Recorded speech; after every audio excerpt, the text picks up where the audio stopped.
With so many big movies from the past year, both underwhelming critics and failing to attract an audience, it's actually quite easy to point to the endangered upcoming projects that could also be doomed in the not too distant future. These films, no matter the talented crew or cast behind them, are all at risk of flaming out with both critics and audiences, or in some cases, both. So with all that said, I am Gareth, this is What Culture, and here are 10 upcoming movies that are already doomed. Number 10, Scream 7. On paper, putting out a 7th Scream movie should have basically been a piece of cake, especially as Scream 6 was a bona fide smash hit, grossing more money at the box office than any of the previous 3 entries into the franchise. Even with 2 recent strikes in Hollywood slowing down development of Scream 7, Paramount was nevertheless keen to get the ball rolling in 2024, with Christopher Landon being confirmed to direct the movie over the summer. But if subbing in Landon for the directors of the previous 2 films, Radio Silence, wasn't cause for concern already, fans of the franchise were left absolutely stunned when star Melissa Barrera was suddenly fired by Spyglass Media Group due to pro-Palestine social media posts that some of the producers deemed to be anti-Semitic. The very next day, co-star Jenna Ortega also announced her departure, officially claiming that this was due to scheduling conflicts with her Netflix series Wednesday, though many noted the more than suspicious timing of the announcement. Others suggested, however, that Ortega actually quietly quit the project months ago, and this was all due to a salary dispute with Spyglass. Either way, after Scream 6 proved that the series could survive without Sidney Prescott, having its 2 new lead characters suddenly vanish without a trace is a brutal blow to the franchise. Will this now force Spyglass to dump a truckload of money on Neve Campbell's doorstep for Scream 7? Or will they try and forge ahead and make the 2 remaining characters of the core 4, Mindy and Chad, the new protagonists? Either way, it's probably reasonable to lower your expectations for whatever Scream 7 ends up being.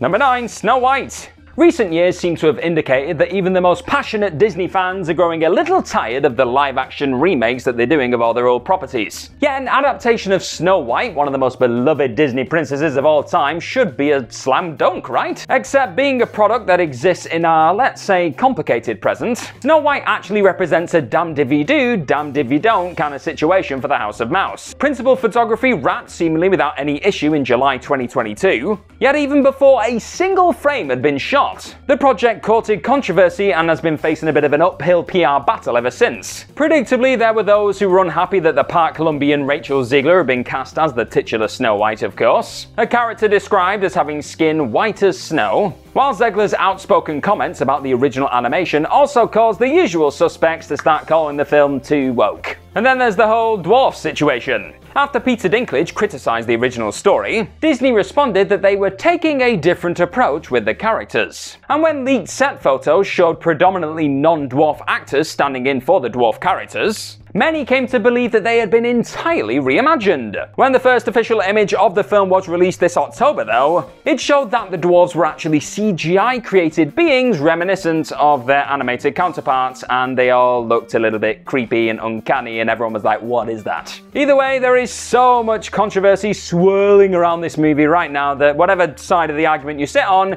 you're just going to be exhausted by the time it lands in theaters. So don't be shocked if this turns out to be yet another Disney flop. Now, while we're talking about recent Disney flops, I've got a quick question for you. What has been your biggest recent Disney flop? Like a film that's gone into theaters and you were really disappointed by it, maybe it's box office performance, whatever it is, let me know in the comment section down below. Number 8, Borderlands. Much as Hollywood has started taking video game movies a little bit more seriously in recent times, it looks like there isn't much hope for Eli Roth's long-gestating Borderlands adaptation. Despite principal photography wrapping all the way back in July 2021, we've seen little more from the film than a few vague silhouetted images of the characters. And certainly not a trailer, not even a teaser. It's immediately a little bit suspicious, because wouldn't Lionsgate want to show off their absolutely stacked cast? They've got Cate Blanchett, Jack Black, Kevin Hart, and bloody Jamie Lee Curtis. And yet, between the strange silence on the project, reshoots being conducted earlier this year on the back of some rather disappointing test screenings, and Roth being replaced by Tim Miller for reshoots due to scheduling conflicts, it's all looking very fishy indeed.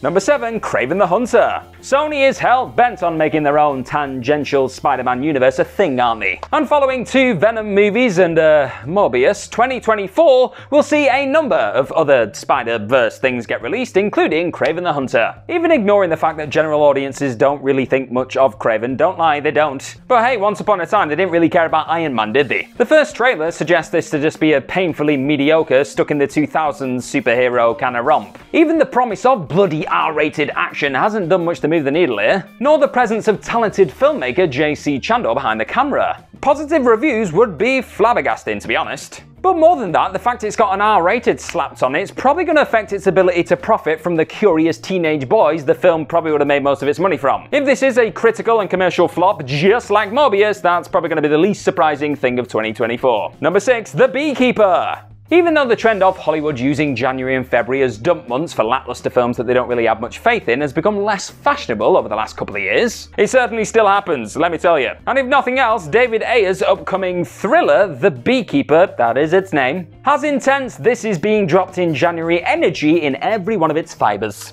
Looking less like a real action flick and more like a parody of one that you'd see in another film, everything about The Beekeeper just screams "this is being sent out to die" from a lot of stings. Even if you can move on from the daft title, which most people will not, the dialogue and slivers of plot suggest that this entire thing is pretty much just going to be a project that comes and goes without making much of a dent commercially, critically, anything. It's just going to happen. Though the Statham-led The Meg 2 did turn out to be a pretty sturdy box office performer in the end, it's fair to say that that probably had more to do with the bombastic premise than the Stath being like, "Oh, there's a shark coming at me, oh, what we're gonna do?" Especially as he didn't really do much to save the Expendable 4s when that dropped this year, did he? Yep, that just came and went. Also, I just want to say, I'm just going to stop the video just for a second. Thank you right now for being here, spending a bit of time with us, and if you like what you see, go and click the subscribe button somewhere, probably near my knees. Go there. Number 5, Mufasa the Lion King. Though 2019's live-action Lion King was a stonking box office success, like seriously, grossing a scarcely believable $1.663 billion despite being utterly soulless slop, and that's coming from a Lion King lover, it's fair to say that Disney may have overestimated mainstream interest in a prequel story. Do you really care? All the same, Mufasa the Lion King is still set to release in December 2024, with the great Barry Jenkins inexplicably drafted in to direct the thing, hopefully for a massive payday because the guy deserves it. Honestly, there's just so much working against this. James Earl Jones is not voicing Mufasa, I know. Disney's stock with audiences has massively fallen in recent times, and it's basically a movie that nobody was asking for. A Lion King prequel after all this time just feels a bit desperate, really. And even if Jenkins does manage to bring a bit of heart to it, which he probably could, it's highly likely that Mufasa experiences a massive drop from the 2019 film, similar to those incurred by Alice Through the Looking Glass and the Marvels recently. Disney do not look like they'll be feeling the love after this one releases, I'm not sorry. Number 4, Furiosa, a Mad Max saga. A possibly controversial choice now, but that's just what I do. And as much as the world absolutely adores Mad Max Fury Road, and they should, it's amazing, prequel Furiosa is not looking too hot right now. While it would be silly to say that George Miller's post-apocalyptic epic looks in any way bad, it certainly appears to be a noted visual come-down from Fury Road. Though Fury Road itself contained a lot more CGI than most will ever appreciate, it's clear from Furiosa's first trailer that a lot less of this was shot in practical locations doing real stunts. The VFX are far more obvious here, and overall it simply feels less tactile and lived in than the predecessor, even accepting that trailers do represent work-in-progress footage. Fury Road's promotional material never made it look this plasticky and artificial, did it? As such, it sort of feels like a young filmmaker trying to emulate Miller's own work, which is a bit odd. I mean, fingers crossed it is amazing, but these first looks, they're not filling me with all kinds of hope. Number 3, Distance. Even accepting how logistically difficult it was for big budget movies to shoot during the early part of the pandemic, what in the hell is going on with new sci-fi adventure Distance? I say new, but the movie, directed by Josh Gordon and Will Speck, began shooting all the way back in September 2020 and wrapped that November. Basically, Distant has been stuck in post-production limbo for the better part of 3 years. Even if Distant does somehow end up being released in 2024, expectations are not low, they are pretty much non-existent. Number 2, Madam Webb. Before Sony unleashes Craven the Hunter on audiences, they're flinging another Marvel movie into cinemas, Madam Webb, which, true to form, looks like it tripped and fell straight out of 2005. I mean, seriously, just look at it. Look at it! Look at it! Even if you can forgive how lazily it resembles a chimera of a superhero movie and a Final Destination flick, the atrocious dialogue, the stiff as all hell line readings, and shambolic VFX suggest an absolute flop of a feature just waiting to happen. Though Sony is dumping Madam Web on Valentine's Day in an attempt to maybe get a bit of counter-programming cash, expect it to be a disaster because the apathy surrounding this thing right now is thunderous. Number 1. Blade. Mahershala Ali was first announced to be playing the Marvel Cinematic Universe's version of the iconic vampire-killing character way back at San Diego Comic-Con in 2019. And almost 4.5 years later, the film still has not started shooting. The developmental process has been plagued by a swathe of issues, with original director Bassam Tariq quitting due to scheduling and creative differences, while the script has passed through the hands of at least 5 writers. A damning recent Variety report indicated serious behind-the-scenes issues with nailing down a script too, enough that Ali was prepared to walk away from it once and for all. That was until Kevin Feige eventually brought Logan writer Michael Green aboard. Though the news that Blade will only cost $100 million, making it one of the cheaper MCU movies ever, might suggest a welcome departure from the franchise's irresponsibly budgeted fare in recent times. It may also suggest that Disney just doesn't really have that much faith in it, and simply wants to mitigate their financial exposure. As perfect a casting choice as Ali definitely is, if the film actually turns out well when it allegedly releases in November 2025, it will be a miracle, won't it? Fingers crossed, eh?